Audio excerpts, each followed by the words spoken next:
Hello and welcome, everyone. Today, we are diving deep into the massive shifts in how we communicate, how we connect, and maybe even how we think. And it's all being driven by the technology that's right in the palm of our hands. So let's get right into it. Welcome to the 48th discussion in our series, The Smart World Around Us, brought to you by Smart-EDU Hub. Today, we're digging into a really fascinating article called Social Communication Between Traditional and the New Mass Media, written by Andrea Maria Tirzio and Cuddlin Rabier. Now, if you want to read their work for yourself, and I highly recommend you do, the link is right down there in the description below. So let's just start with a really big question. When we introduce the new piece of technology, like the internet or social media, are we just adding another tool to our toolbox? Or is there something much, much bigger going on? The authors point us to this incredibly powerful idea from the media theorist Neil Postman. He argued that technology is never just an add-on, it's an ecological change. Think about it like this. If you add a new species to a forest, you don't just get the old forest plus that one new animal. Nope. You get a completely brand new environment where everything has changed. And that's exactly the argument here. New media hasn't just given us new tools, it's created a completely new communication ecology. We're not living in the old world with websites anymore. We're living in a brand new world that's been fundamentally reshaped by them.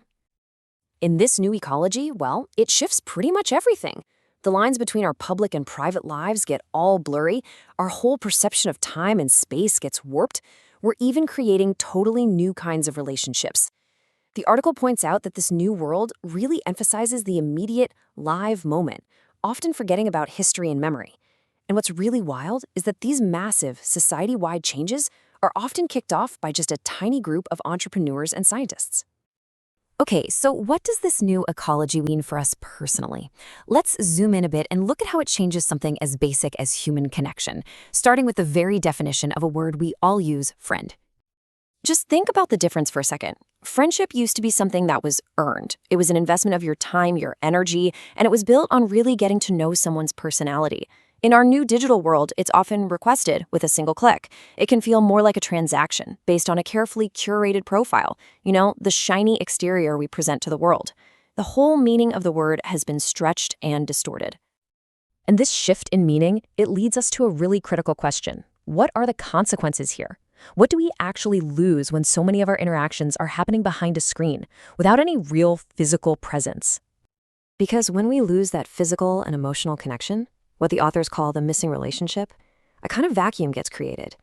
And that vacuum, well, it can get filled with some pretty real dangers. And here's where we see that fallout laid out. Without all those face-to-face cues we rely on, empathy can just fade away. Fake identities and false friendships can pop up everywhere, which makes people, especially kids, way more vulnerable. Cyberbullying isn't just a schoolyard problem anymore. It can follow you home 24/7. And the real irony? This constant push for virtual connection can actually lead to some profound isolation in the real world.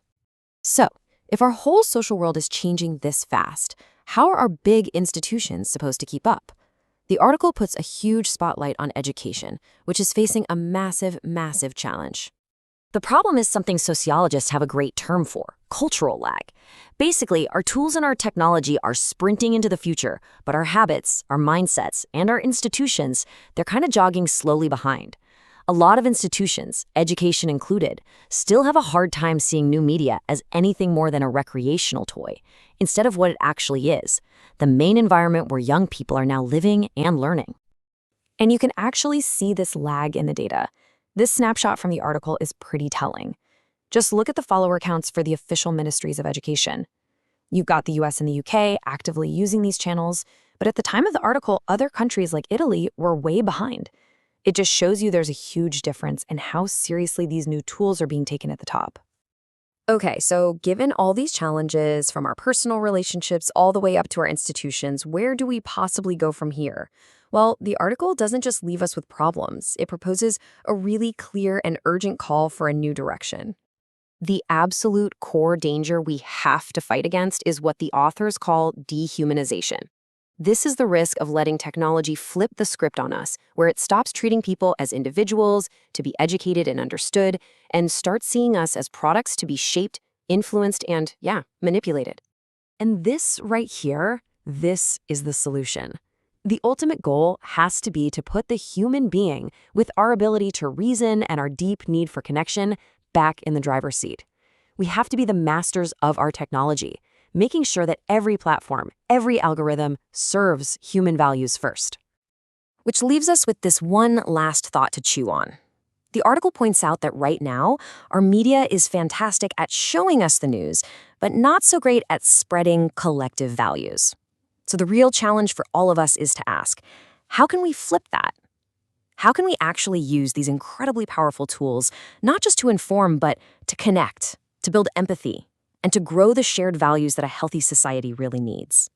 Thank you so much for joining this discussion.